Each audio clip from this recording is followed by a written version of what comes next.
तो सोनिया के लिए भी ये कहा कि सोनिया मेरे ऑफिस पर आई और मुझसे ये कहा, और मुझे तो लगता है कि सोनिया के वकील ना है, सोनिया के भी नहीं है। पर ये तो वो है ना, हाईलाइट मामले होते हैं ना तो अपने आप से कूद जाते हैं बंदर की तरह, मैं वकील हूं। यार वकीलों का काम नहीं है कि तुम ऐसे आइए। अभी देश में CAA और NRC लागू होने वाला है। यदि सीमा को इसी के प्यार के चक्कर में नागरिकता मिलती है तो उन जो 1-2 लाख रोहिंग्या भारत देश के अंदर हैं, उनका क्या करोगे आप? क्या उनको निकाल पाएंगे आप? दूसरी बात, यदि सीमा को नागरिकता मिलती है तो वो जो 2-4 लाख जितने भी रोहिंग्या हैं, उनको नागरिकता इससे पहले मिलेगी, इस सीमा से पहले मिलेगी उनको, क्योंकि वो यहां रह रहे हैं। यदि इसको मिलती है तो, हालांकि मिलेगी नहीं, मैं बता रहा हूं, इसको नागरिकता मिलने का तो कोई एंगल है ही नहीं अभी। AP सिंह साहब चलो वकील साहब है, पर लेकिन वकील होने के नाते उनको ऐसी बातें नहीं करनी चाहिए कि राष्ट्रपति के पास याचिका लगाऊं मैं। अरे क्यों याचिका लगाओगे आप?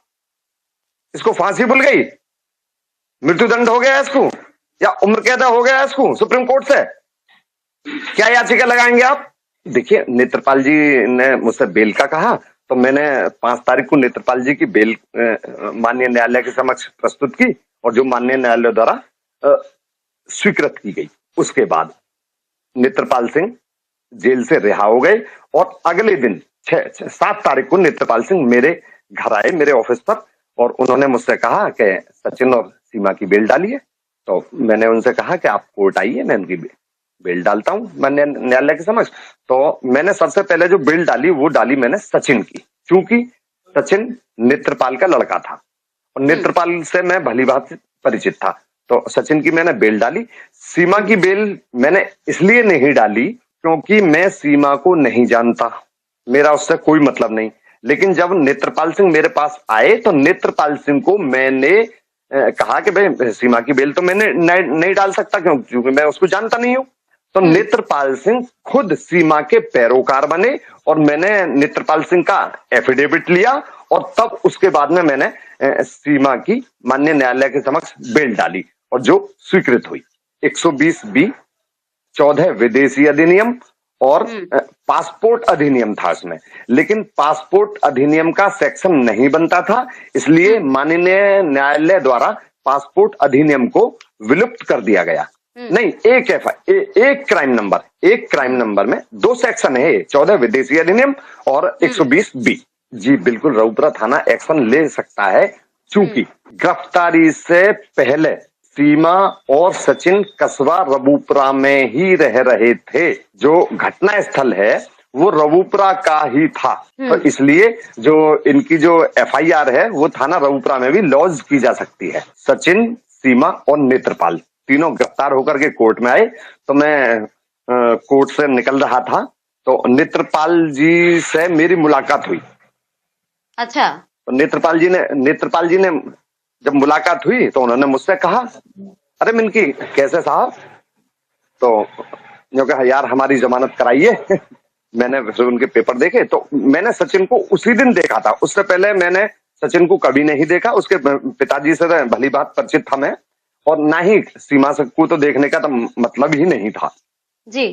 जब वो कोर्ट में उनका रिमांड पेश हुआ तो मैंने उनके पेपर देखे, तो उनसे सारी बातें करी मैंने सचिन के पिताजी से। तो उनको मैंने भरोसा दिलाया कि मैं आपकी कल, चूंकि देखिए कानून की बात है, तो मैंने उनसे कानून के तरीके से बात करी, तो मिनकी कल मैं आपकी बेल करा दूंगा। लेकिन सुनो, उसमें थाना पुलिस की भी बड़ी लापरवाही इनके साथ रही थी जी, सचिन और नेत्रपाल के प्रति जी। क्योंकि जो हमारा जो कानून है, भारतीय कानून है, 41A CRPC का नोटिस इनको तामील कराना चाहिए था जी, नेत्रपाल और सचिन को जी। अब चूंकि इनको तो ये जेल भेजने थे, तो उन्होंने, पुलिस ने अपनी FIR में लिखा कि इन्होंने 41A CRPC का नोटिस तामील करने से मना कर दिया। अच्छा। अब मना तो इन्होंने ये कर दिया क्योंकि ये जानते ही नहीं थे कि 41A CRPC होता क्या है। जेल गए थे, 4 जुलाई को ही ये जेल चले गए थे, और चूंकि 5 जुलाई को हमारी कोर्ट में जो स्ट्राइक रही थी, वकील थे वो हड़ताल पर रहे थे, तो 5 तारीख को नेत्रपाल की बेल नहीं हो पाई। 6 तारीख को मैंने नेत्रपाल की बेल करा दी और 7 तारीख को मैंने सीमा और सचिन की बेल माननीय न्यायालय द्वारा अलाउ कराई। किसी भी मुलजिम की गिरफ्तारी होने के बाद थाना पुलिस द्वारा जब किसी भी अभियुक्त को गिरफ्तार किया जाता है तो वो 24 घंटे के अंदर अंदर सक्षम न्यायालय के समक्ष मुलजिम को प्रस्तुत किया जाता है। तो बेशक इनकी 3 तारीख को गिरफ्तारी हुई है, तो इनकी जो गिरफ्तारी मीमो तैयार हुई है और उनको जो 4 तारीख में माननीय न्यायालय के समक्ष प्रस्तुत कर दिया गया है, जो कि ठीक है। सीमा इनलीगल घुसी हो, इनलीगल तो है ही है, इनलीगल घुसी हो या लीगल घुसी हो, सेक्शन उस पर लगा 14 विदेशी अधिनियम और 120 बी। तो इसमें विदेशी अधिनियम में जो है 7 साल से कम सजा का प्रावधान है।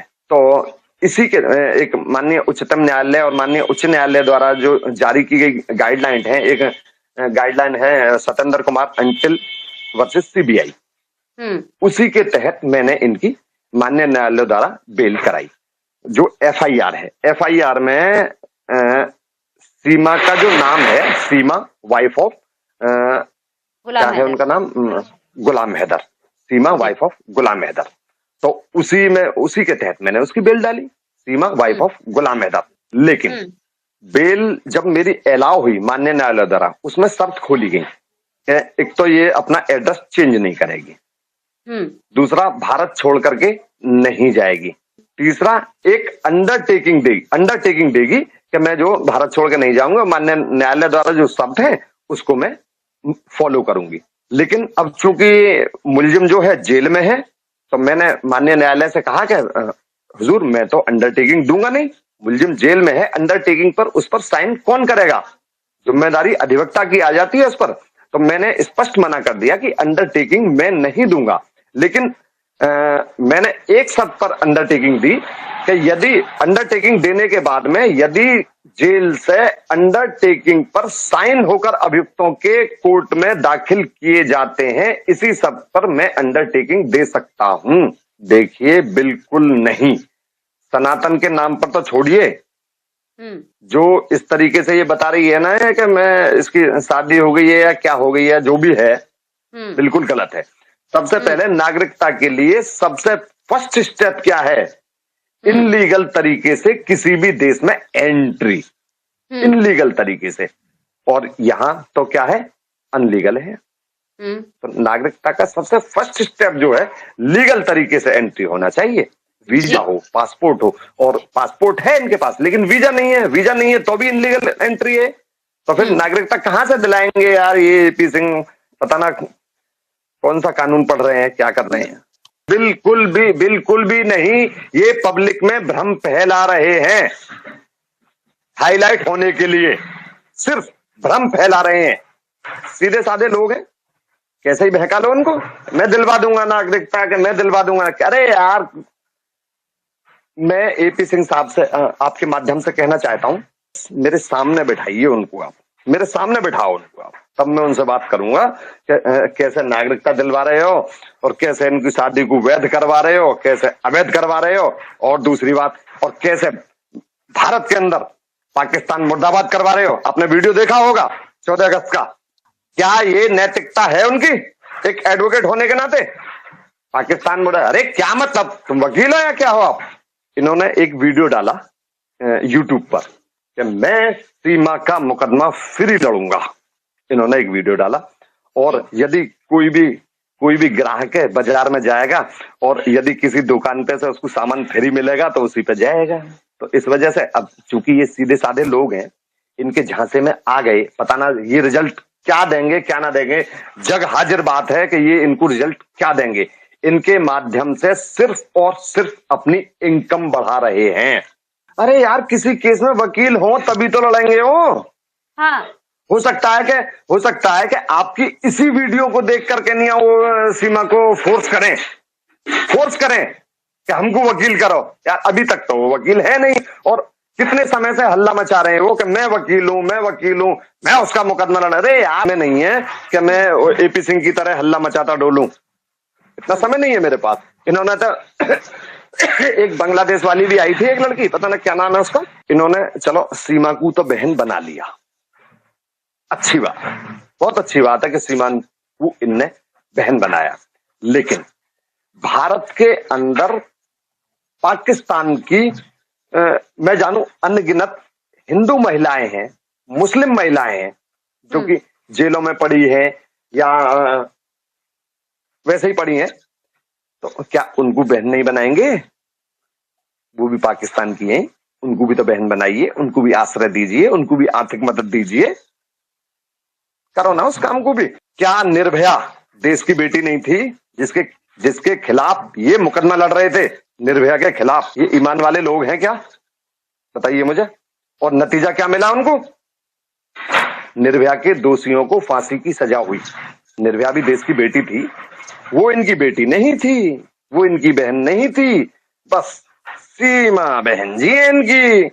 और सुनो, मैं ना कहता सीमा यहां रहो, पाकिस्तान जाओ, बांग्लादेश जाओ, सऊदी जाओ, ठीक है, मुझे कोई दिक्कत नहीं। यदि सीमा पाकिस्तान चली जाती है तो यहाँ रक्षाबंधन पे राखी बंधवाने के लिए आए थे, क्या वहां जाएंगे? चले जाएंगे?